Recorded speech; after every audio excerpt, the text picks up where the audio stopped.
That is Marc Chaplin. Marc Chaplin I met in ninth grade. No, I met him in 6th grade at the 6th grade dance. You know, back when you used to be scared of girls and all that stuff, fellas, you know. Me and him kind of hit it off. He was from South Africa. He had just moved here about 2 years ago. So I met him, and ever since then we've been friends for the longest time.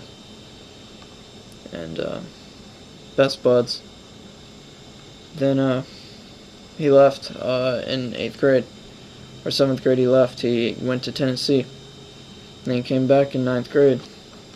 Me and him just reconnected as friends, and I mean, we were best buds, man. We talk about everything, you know? Everything best buds will talk about. Religion, girls, friendships, you know, paintball, everything, anything, you know? And I even ran over his motorcycle once while I wasn't on it, you know? We did stupid stuff, accidental stuff, and dumb stuff you usually wouldn't, yeah. Usually wouldn't be a problem. So one day, here, hold on. Let me get a tripod. So it's senior year, and the date is November 2nd, 2009. I go to school, and I get into art class, and I get a text. The text says, Mark has been hit by a school bus. Of course, you know, to me, you know, I had never lost anybody in an accident or anything, so I didn't think really anything of it. I was like, you know, he probably just got nudged by the bus, he'll be fine. I get into my entertainment technology class, my film class, and my friend JC's on his computer, and he looks up the Sun News. And he stands up in the middle of class and says, Marc Chaplin's dead. Now, when you hear that anybody's dead that you know, whether it's a friend, parent, anyone close to you, when you hear they're dead, it doesn't compute. It just doesn't. It doesn't really, the information doesn't pass in your midbrain. It doesn't work. Because it seems so unreal, and then you get thrown into this unreal world where it just doesn't make sense to you. You're like, no, this can't be happening. It's not true. He died on November 2nd, 2009, and I never even got to say goodbye.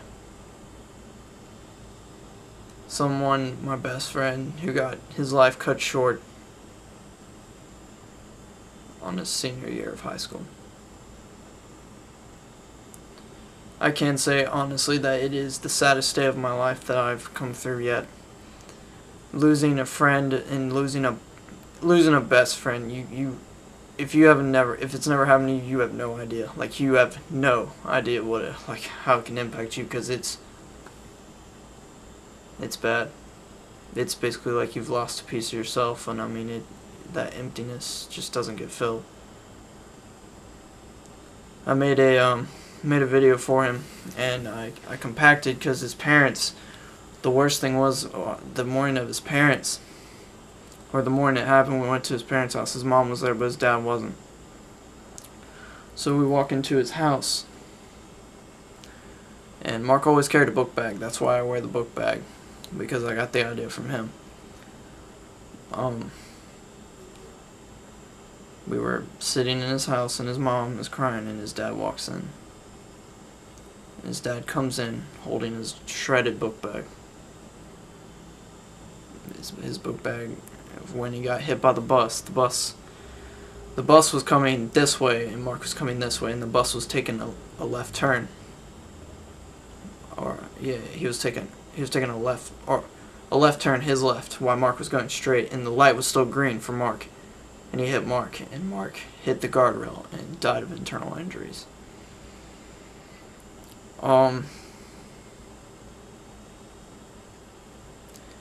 when his dad came in with that book bag, his shredded book bag and all of his things, it cut, man. It cut deep. I mean, you don't know how good you have it in the world until you've lost something precious like that. You don't understand. It's hard. It's hard. Actually, hard's not even the word for it. It's devastating. It's truly devastating.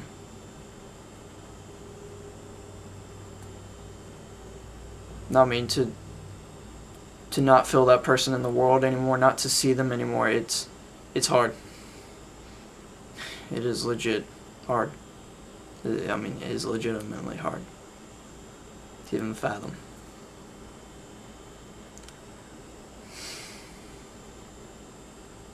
Saddest day of my life. That week was kind of a blur. We made videos for him, we did speeches, then we took crosses and we placed them at the crash site, and we wrote on them, and then we left trinkets. I left a cross, somebody left a purple scarf, and that was Mark's favorite color, was purple.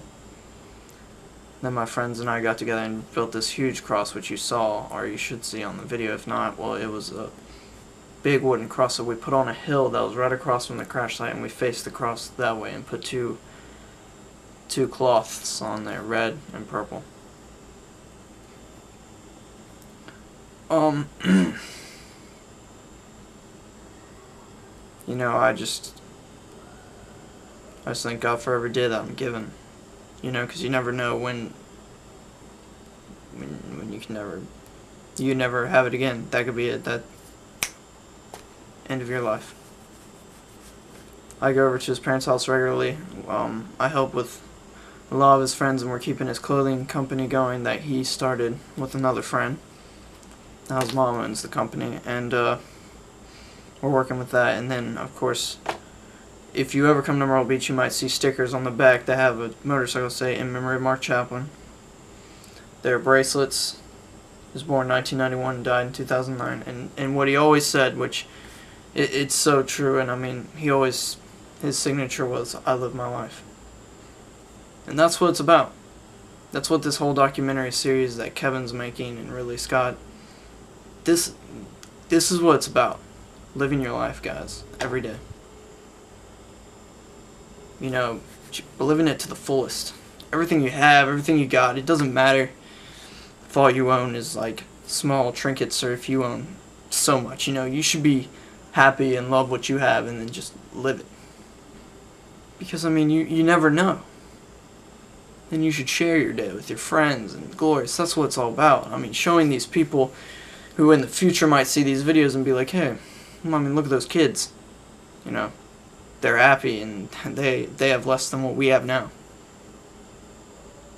I mean, that's why being compassionate about war and stuff these days, it doesn't make sense. That's why it kind of impacts me more than anything, you know. That's why, you know, I love friends. I love all my friends. I love to love people because, you know, relationships, that can really help people. The bond two people share is something that you just can't describe. You have to live it. I feared death more than anything. I fear death. I fear the death that you may not complete what you want to complete in your life before you know you've done something impactful in the world for good. And then what makes me laugh is friends, comedians, you know, just goofy people, man. They make me laugh, and that laughter can save everything. Laughter can really help. That's a good thing. But you know what the big thing is that there are people all around the world that are going through their days, and it's going to be interesting to see what they have to say. I mean, everything. So at let's see what time it is. At 10:53, I'm gonna end. Well, it's 10:53 now. It's 10:53 p.m. on July 24th, 2010. And my life in a day is wrapping up here. Note to the producer and director, Kevin, Ridley, I hope you find enough footage that will be helpful I hope you find footage, I hope you don't have too less footage or too much footage. I hope you find just enough to make what you're looking for, and I hope that it's an impactful film that will change lives. So people can see, every day, wow, look at these kids from all different backgrounds and groups, and they're alike in so many different ways, but then they're different in so many different ways, and that's what the beauty of human beings. I hope you guys really do something great here, and I hope to join you and be a director someday, but what you guys are doing is awesome, and I hope it works out. Whether you use my film or whether you don't. I just hope everything works great. It really does. And for all you other people that have participated in the Life in a Day, good for you. Good for you. You didn't just sit back and were like, no, you took the chance. Took the chance. You're like, you know what? I'm going to find out. I'm going to see what it's like. I'm going to share my day. Because you never know. That's what life is about, living it to the fullest. And you gotta live it every day. Never give up. Ever. You keep who you are alive, you keep what your goals are, your dreams, everything, and you just live it up. That's what it's about. That's what it's about. In case on the beach it doesn't go through, in my pockets I had a cell phone, which keeps me connected with people. LG, life's good. I had a wallet, which has, driver's license and, money and whatnot. I had a pocket knife. Useful tools, use that screwdriver if you need to cut something. It's useful. Then I had my keys. Show my keys. I have a grad night 2010. Any of you upcoming seniors that are in America that get to go grad night 2010, go, trust me. Or 2011 now. A light at one at orientation. Mark's parents gave me this, a South African keychain, the 99, and of course your regular keys. And then on my person, I have both Marc Chaplin bracelets. I have one that's camo, and I have one that's black. I wear this necklace that the symbol here is it's the universal symbol for friendship in Africa, and then this last one is a shard of Marc Chaplin's motorcycle that I keep, that you usually find most kids wearing them. So, my name is Kenneth Sawyer Etheridge IV. I live in Myrtle Beach, South Carolina. It is July 24th, 2010. This is my life in a day.